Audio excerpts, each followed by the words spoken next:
नमस्कार विद्यार्थी मित्रांनो, आज आपण चेतन गुणोक्ती अलंकार अभ्यासणार आहोत. इथे एक मी उदाहरण दिलं आहे. वारा झाडांना हसवत होता. आता मुलांनो, मला सांगा, वारा कधी इतरांना हसवू शकतो का? किंवा वारा स्वतः तरी हसू शकतो का? तर वारा माणसाप्रमाणे हसू शकत नाही किंवा इतरांना.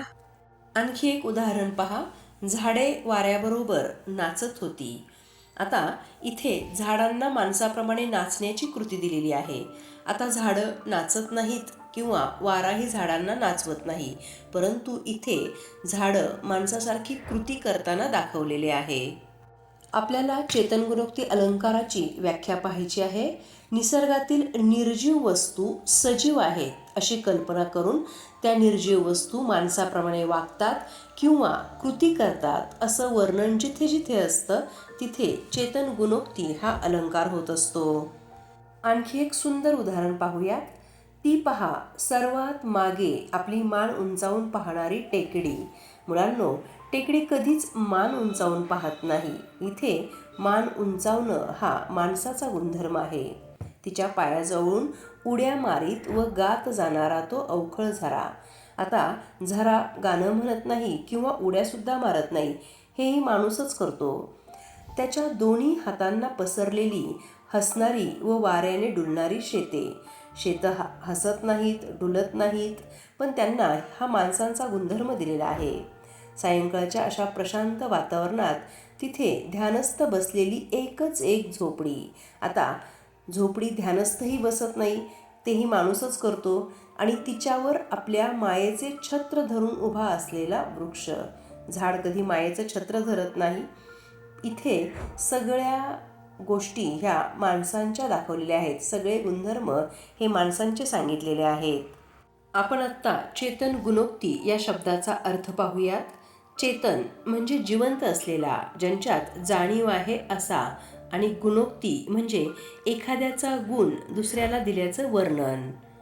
म्हणजेच निर्जीव वस्तू किंवा निसर्गातील घटकांना सजीव माणसांचे गुण, भावना किंवा कृती दिल्यास चेतन गुणोक्ती हा अलंकार होतो. विद्यार्थी मित्रांनो, एक साधं सूत्र लक्षात ठेवा. निर्जीव वस्तू आणि मानवी गुण किंवा कृती म्हणजेच चेतन गुणोक्ती अलंकार.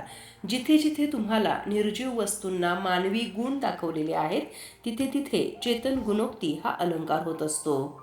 आणखी काही उदाहरणांच्या साह्याने चेतन गुणोक्ती अलंकार समजून घेऊयात.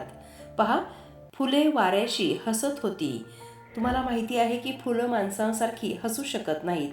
येथे फुलांना हसण्याचा मानवी गुण दिलेला आहे, म्हणजे इथे चेतन गुणोक्ती हा अलंकार होतो. पुढचं उदाहरण पहा. नदी खळखळून हसत होती.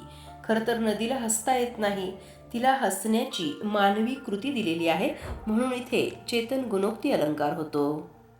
पुढील उदाहरण. सूर्य पृथ्वीला प्रेमाने जवळ घेत होता. सूर्याला माणसाप्रमाणे प्रेम करता येत नाही किंवा कोणाला जवळ घेता येत नाही किंवा सूर्याच्या जवळ कोणी जाऊही शकत नाही. येथे सूर्याला मानवी भावना आणि मानवी कृती दिलेली आहे, म्हणून इथे चेतन गुणोक्ती हा अलंकार होतो. पुढील उदाहरण. चंद्र ढगांच्या आड लपला. इथे चंद्राला माणसासारखी लपण्याची कृती दिलेली आहे. चंद्र कधीच लपत नाही. चंद्र जेव्हा दिसेनासा होतो तेव्हा त्यामागे वैज्ञानिक कारण असतं. इथे चंद्राला मानवी कृती दिल्यामुळे पुन्हा एकदा इथे चेतन गुणोक्ती हा अलंकार होतो. पुढील उदाहरण. पाऊस रुसून बसला. पाऊस माणसाप्रमाणे रुसून बसू शकत नाही, त्याला रुसण्याची मानवी भावना दिलेली आहे, म्हणून येथे चेतन गुणोक्ती हा अलंकार होतो. पुढील उदाहरण. डोंगर आकाशाशी गप्पा मारत होते. डोंगर गप्पा मारू शकत नाहीत, डोंगर बोलू शकत नाहीत, त्यांना बोलण्याची मानवी कृती दिलेली आहे. पुढील उदाहरण. पहाट हळूच अंगणात आली. पहाट ही वेळ आहे, ती प्रत्यक्षात चालून येऊ शकत नाही, तिला माणसाप्रमाणे येण्याची कृती दिलेली आहे. पुढील उदाहरण. वारा कानात काहीतरी कुजबुजला. वारा माणसाप्रमाणे कुजबजू शकत नाही, नव्हे तो बोलूही शकत नाही, त्याला कुजबुजण्याची मानवी कृती दिलेली आहे, त्यामुळे इथे चेतन गुणोक्ती हा अलंकार होतो. मुलांनो, थोडासा फरक लक्षात घेणं गरजेचं आहे. इथे मी तुम्हाला 2 वाक्य दाखवलेली आहेत. नदी वेगाने वाहत होती आणि नदी खळखळून हसत होती. पहिल्या वाक्यामध्ये नदीचं खरं वर्णन आहे, त्यामुळे तिथे चेतनगुणोक्ती अलंकार होत नाही. आणि दुसऱ्या वाक्यात नदीला हसण्याची मानवी कृती दिलेली आहे, त्यामुळे तिथे चेतनगुणोक्ती अलंकार होतो. सूर्य आकाशात चमकत होता. सूर्याचं चमकणं ही सुद्धा नैसर्गिक प्रवृत्ती आहे, त्यामुळे इथे सुद्धा चेतन गुणोक्ती अलंकार होत नाही.